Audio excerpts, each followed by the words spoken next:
Namo Amida Butsu, Namo Amida Butsu, Namo Amida Butsu. Namo Amida Butsu. Namo Amida Butsu. Welcome once more to Kahului Hongwanji Buddhist Temple's YouTube Sunday service. This video is for March 28th, 2021. And today we are observing O-Higan, which is one of our major services in our tradition, and also our family gratitude remembrance. So today's service is focused on O-Higan, and that is a time, O-Higan is a time during which we reflect on the profound harmony and oneness of the universe, a harmony that is apparent when we are able to see beyond our self-centered and limited views. It is a time when we focus on reaching enlightenment through the perfection realized in the Nambutsu, the heart and mind of limitless wisdom and compassion. Our O-Higan service is a wonderful opportunity for us to express the harmony of this season by joining as a community to praise the Buddha and to hear the Dharma.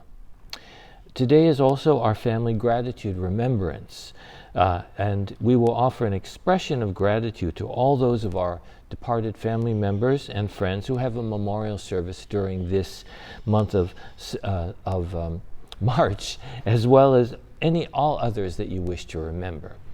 So anyone you wish to remember, this is a good time to kind of call their memory to mind and to express gratitude to everyone in our lives who have passed away, but who have been such an important part of our being who we are today.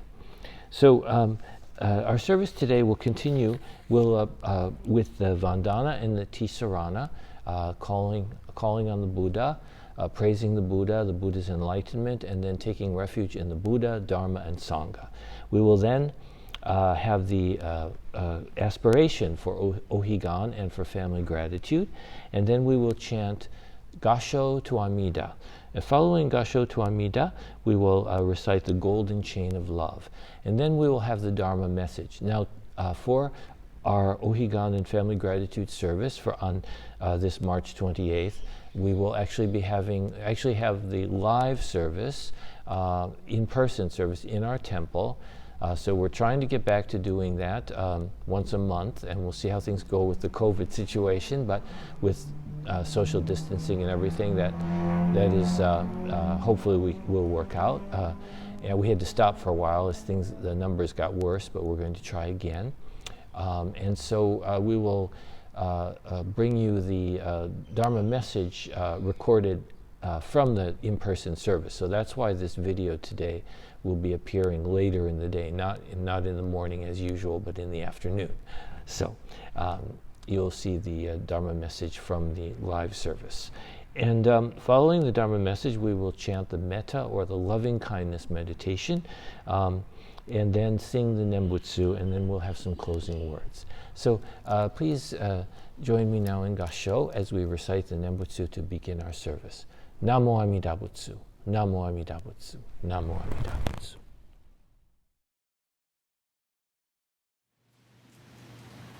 Namo Amida Butsu, Namo Amida Butsu, Namo.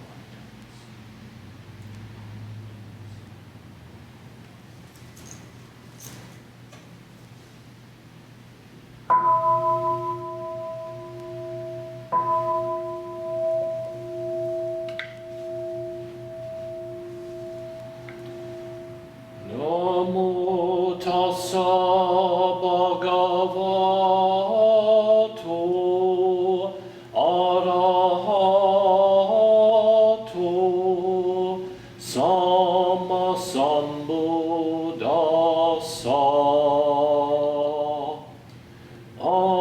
Homage to him, the exalted one, the enlightened one, the supremely awakened one. Bhutang saranang gacchami, Dhammang saranang gacchami.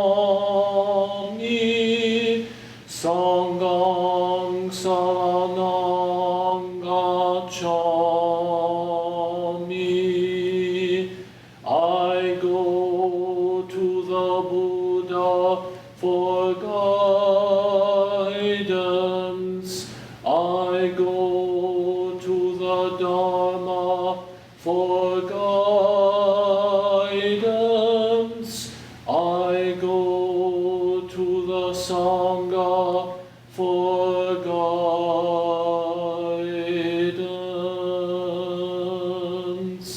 Namo Amida Butsu. Namo Amida Butsu. Namo Amida Butsu. Namo Amida Butsu. Namo Amida Butsu.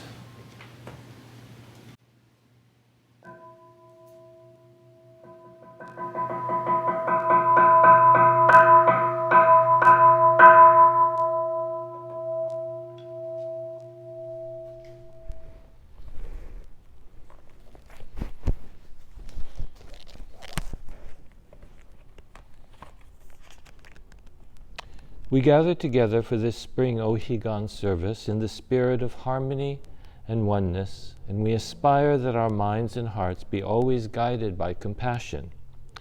O-Higan is a time of reflecting on the true balance and harmony of all things, to cross over to the world of true reality through the Bodhisattva path which is fulfilled for us in the working of Amida's vow. Through the example of the 6 paramitas, may we always be quick to help and sympathize with others, and to be slow to make judgments or to cause harm. Today, through our family gratitude observance, we also remember our loved ones who have passed away, particularly those whose memorials are observed in this month.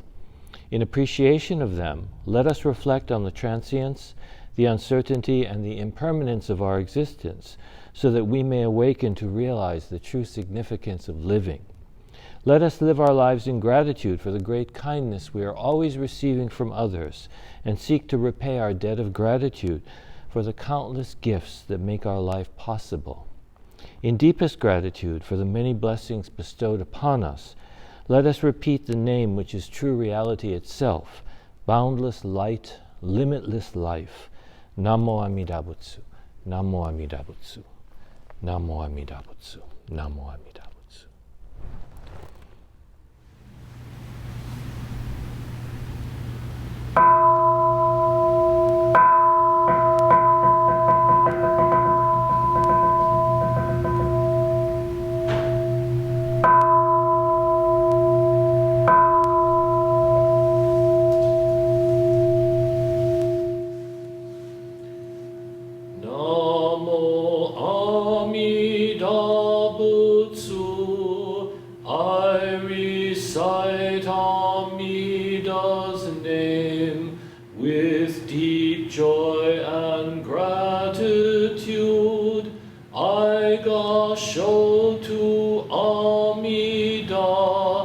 Trees and grasses and flowers all grow in great compassion. This light shines throughout the world. I gasho to Amida. Flowers bloom and flowers fall. From the seed sprout new flowers. This is the truth unchanging. I gasho to Amida.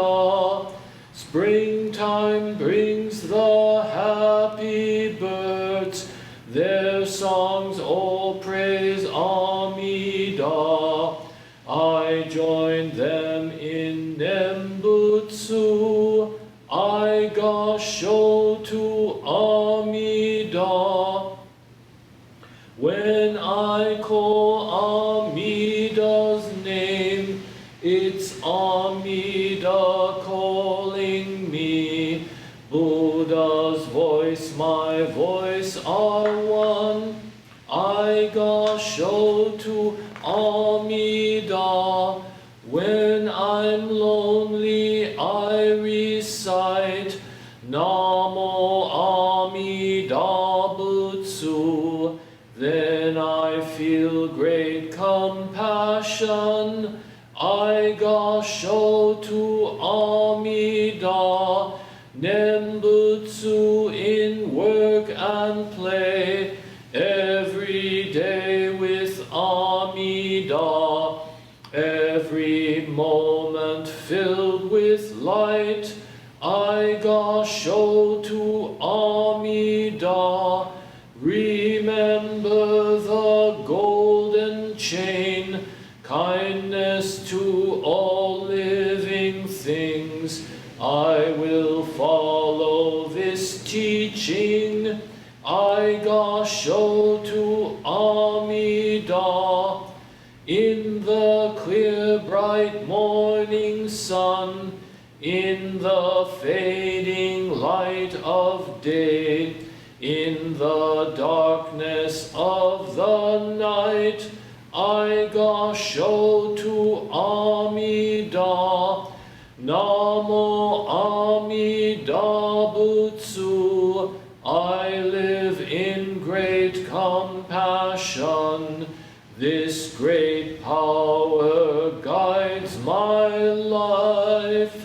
I gasho to Amida.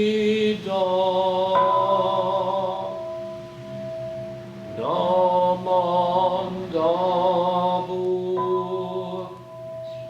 Namandabu. Namandabu. Namandabu. Namandabu. Namandabu. The virtue of Amida's vow is shared equally by all, together attaining awakened mind. We are born in the land of peace. Namo Amida Butsu. Namo Amida Butsu. Namo Amida Butsu.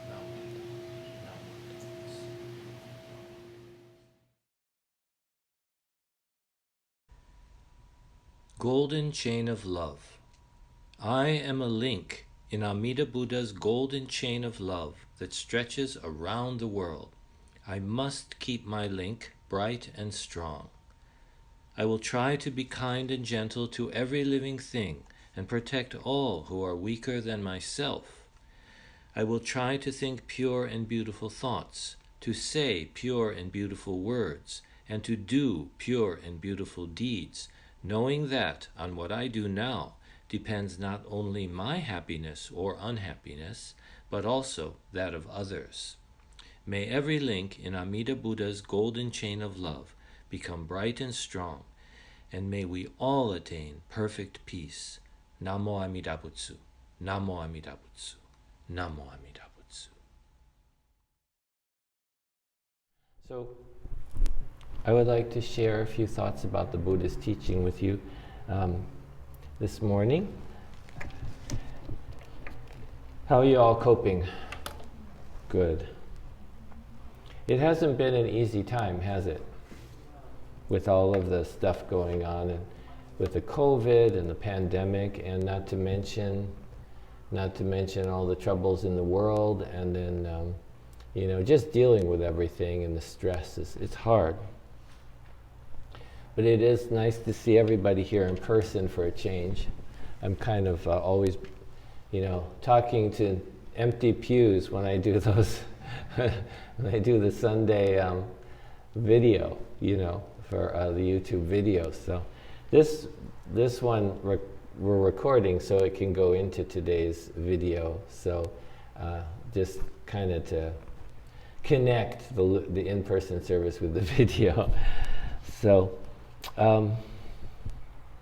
I think in time, with all these troubles, we will look back and see that it has helped us in terms of to see life more clearly and to kind of, see what's most important in life. I hope so, to wake us up to the real priorities of life. Let me just try to get this out of here.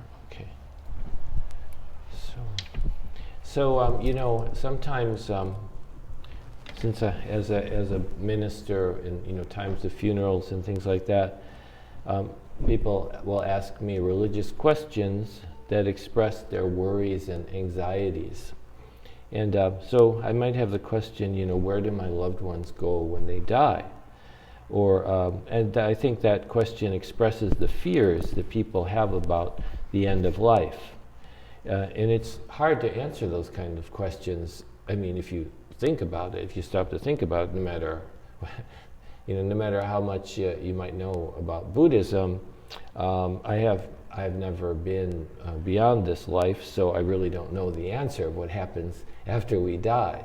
And I suspect, though, that when we ask such questions, what we're really asking, whether we realize it or not, is something about ourselves. When we say, where do we go after death, what we're really asking is, who am I really? Who am I really? And what is the meaning of my life? What's the significance of living? That may be the question we need to ask ourselves in order to relieve our fears. Impermanence is the reality we all face, whether we have reflected on life or not. Life is impermanent, but I think it helps us if we do reflect. So for thousands of years in all over the world, both West and East, the question of the afterlife has dominated the spiritual lives of people, of human beings.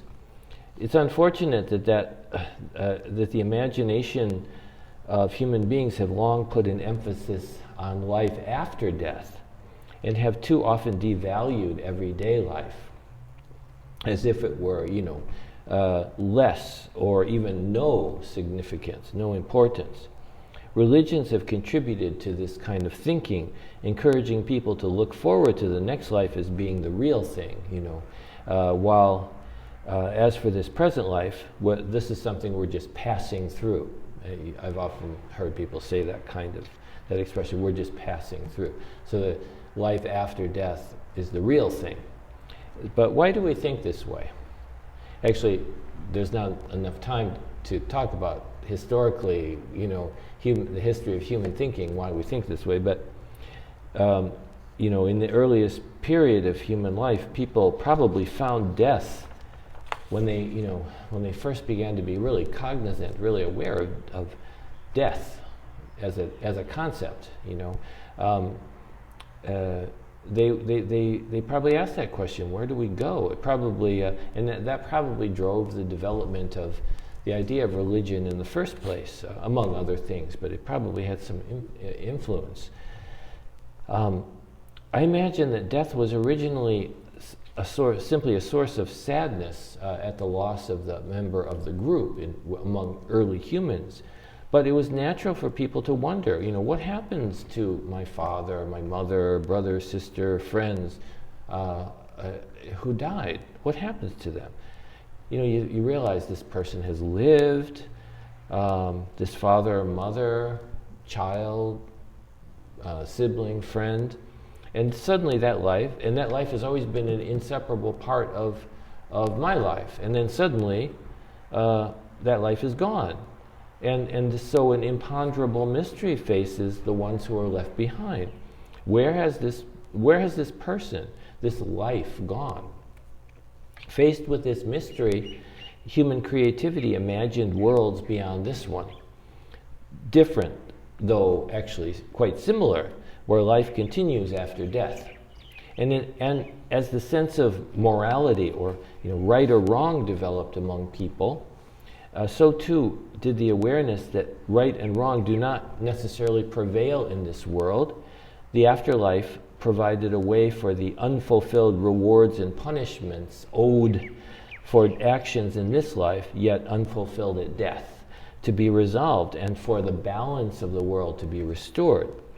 So, you may not get your punishment in this life, but you'll get it in the next life. Or don't worry, you'll get your reward in the next life. That's the one you hear sometimes, you know.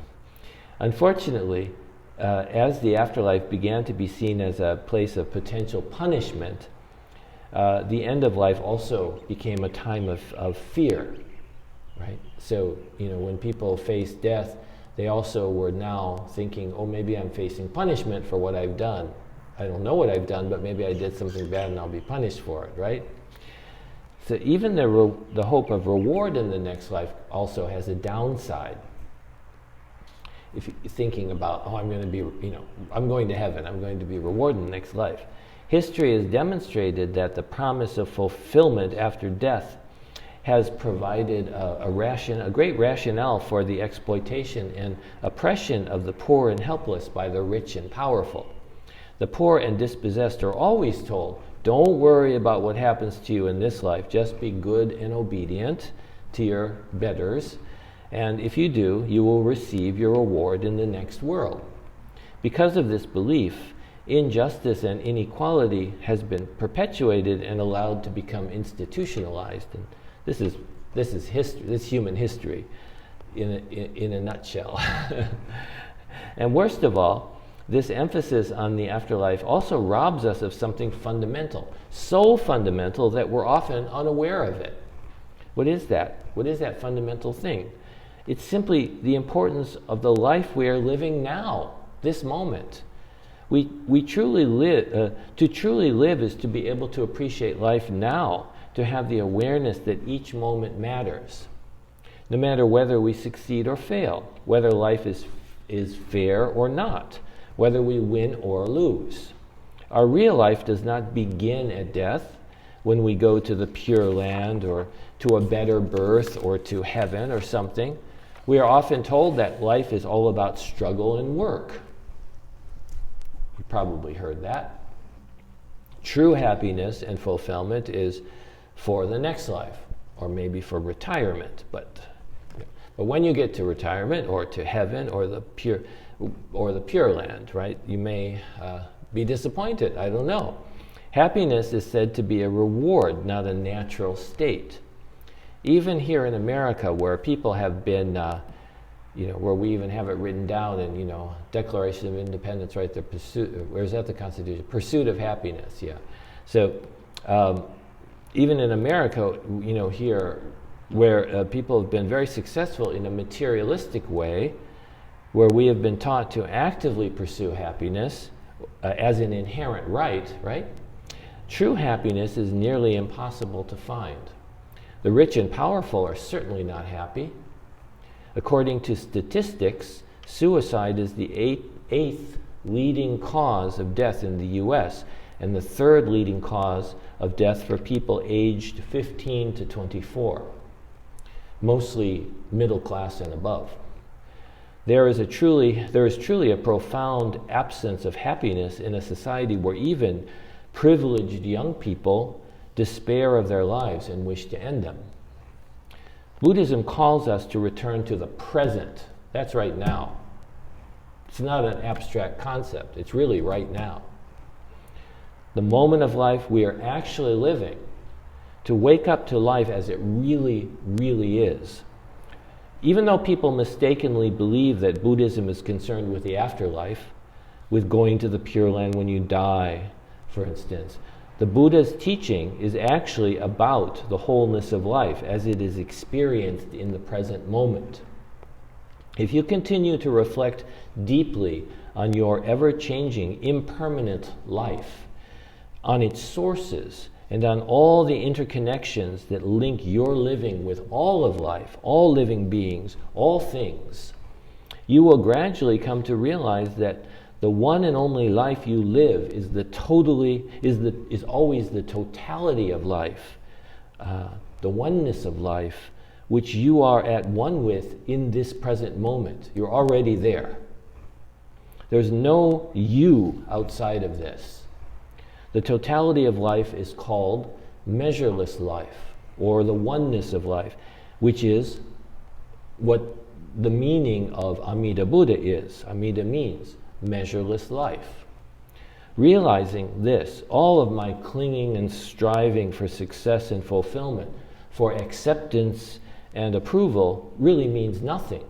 Not in terms of happiness, not in terms of what your life is really about. Nothing that I do or achieve or attain will last.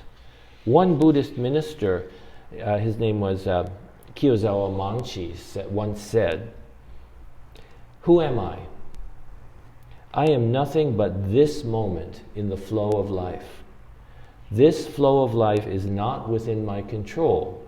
It is the life of the universe itself. The life of the universe flows in me, and I just flow with this life, and this life is myself." That's what he said. To be part of this flow of life is to realize impermanence. It's strange that so much of our focus as Buddhists has tended to be on, funerals and memorial services, yet these rituals seldom cause us to question or criticize our false way of living. Instead, we tend to take comfort in the myths of the afterlife, which allow us to continue living complacent lives until we are overcome by the suffering that inevitably comes with old age, sickness, and death.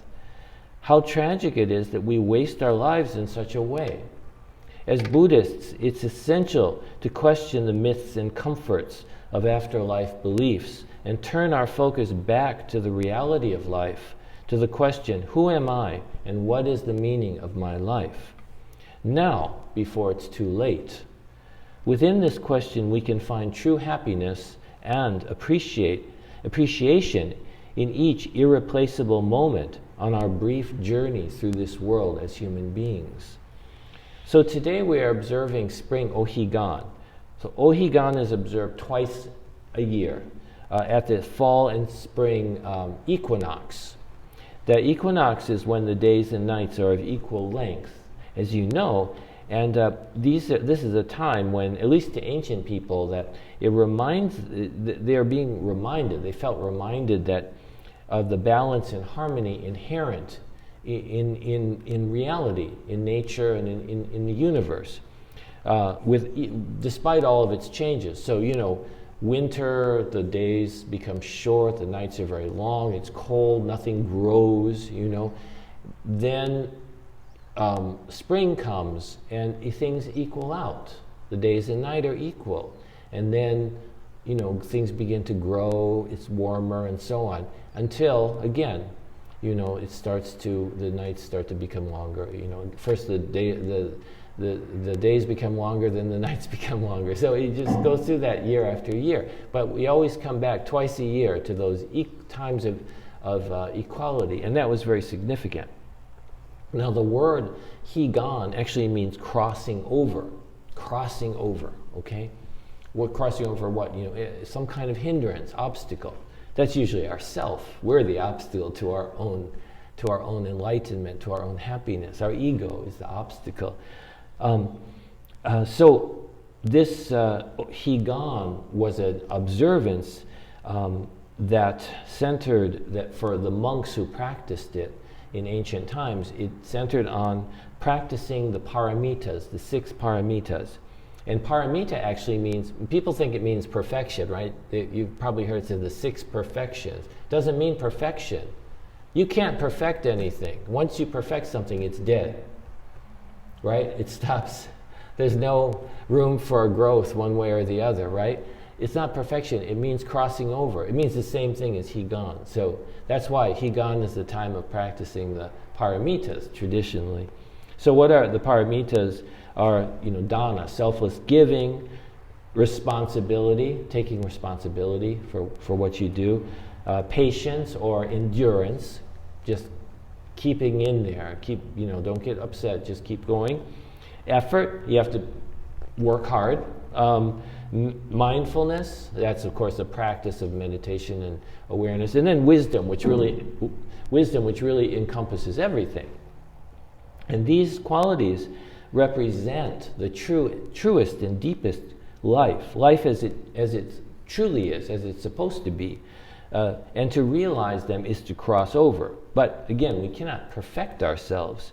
Really, we find or discover our imperfection. Maybe that's why it's called the 6 perfections, because we find, if you try to practice dana, you find how imperfect your dana is, right?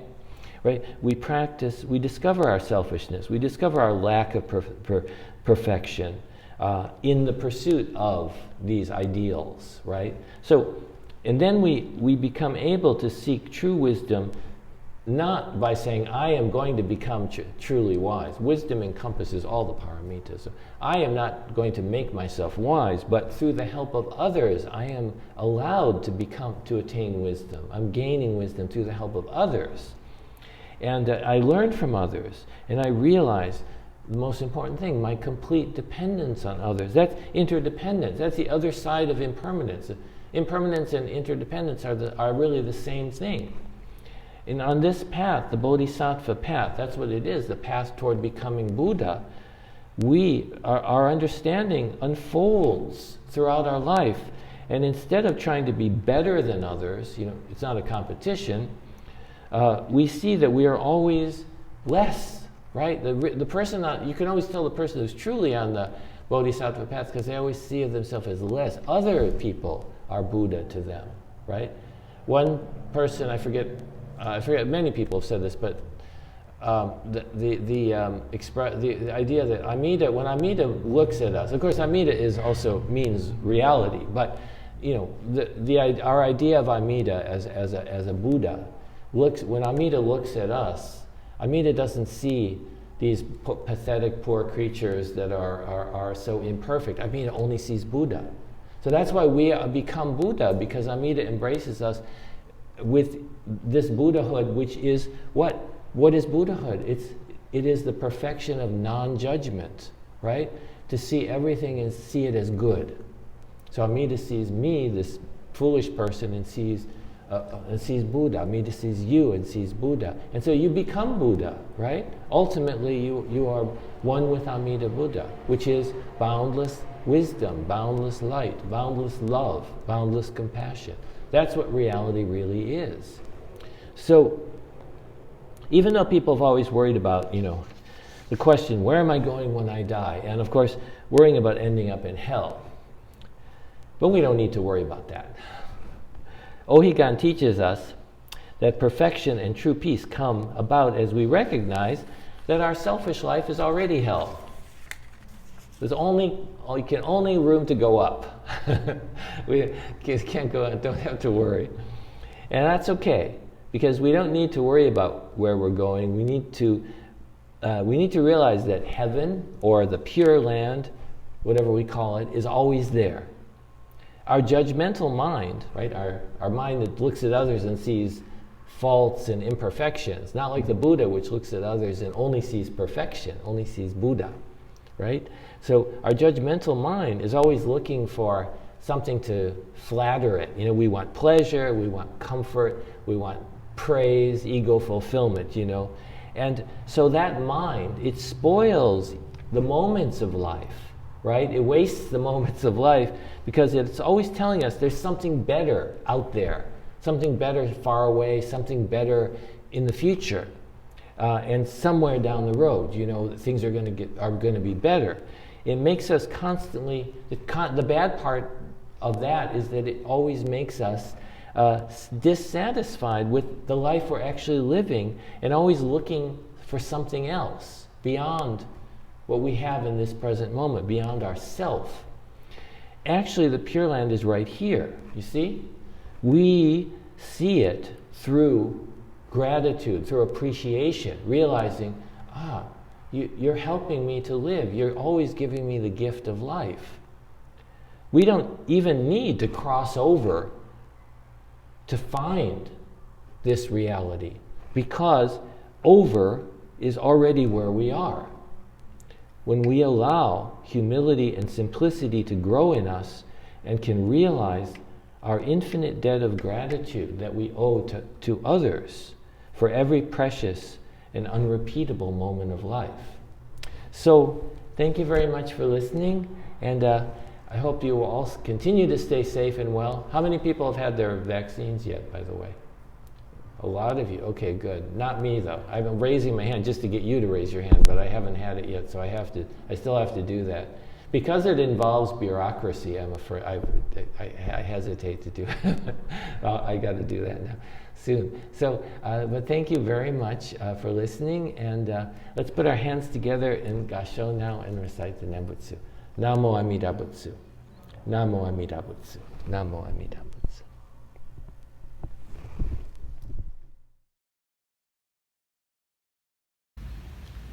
May all beings be happy and well. May no harm or difficulties come to them. May they live in peace and harmony. May I be happy and well. May no harm or difficulties come to me. May I live in peace and harmony. May my family be happy and well. May no harm or difficulties come to them. May they live in peace and harmony.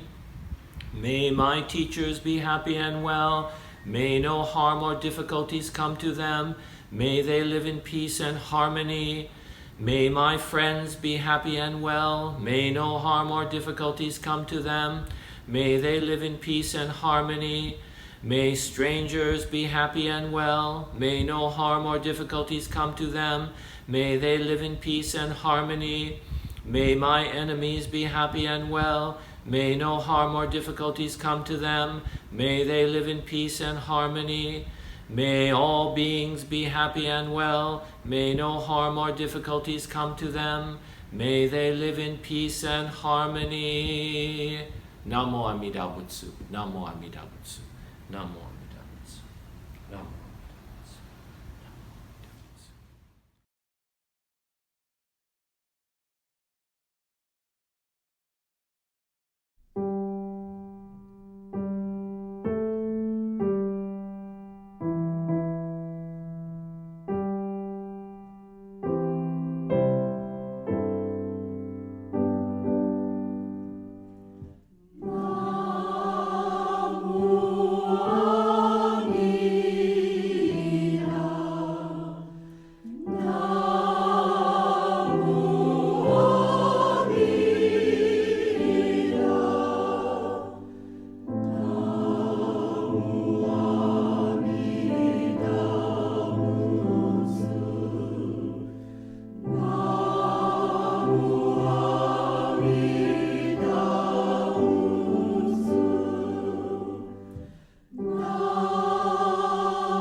Well, thank you very much for being part of our service today, and I hope that you enjoyed it and that you took something away with you that is meaningful.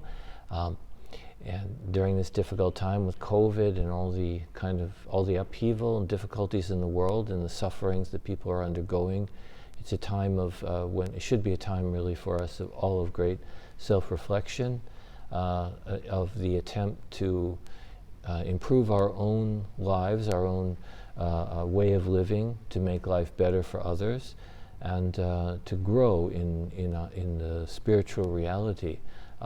Whatever our tradition is, whatever our religious tradition is, we need to grow as human beings and to grow deeply in compassion and love for others.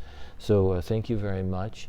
The only major announcement right now is just that April 11th we will be having a video version of our usual yearly Hana Matsuri. That's a flower festival which is a celebration of the Buddha's birthday. Normally we have the Buddhist temples in central Maui normally have a big celebration, a big gathering with a service and activities and so on. And of course, last year we couldn't do it, and this year we still cannot gather like that, but we will have a video version of it. So look for that. You'll be able to find links on our YouTube channel, and we'll put it on our website, and it will also be at some of the other temples' websites as well. So look for that, and if you have any questions, you can always call Kahului Hongwanji Buddhist Temple up to our office for more information. Okay, thank you very much, and let's conclude our service now by reciting the Nambutsu. Namo Amida Butsu, Namo Amida Butsu, Namo Amida Butsu.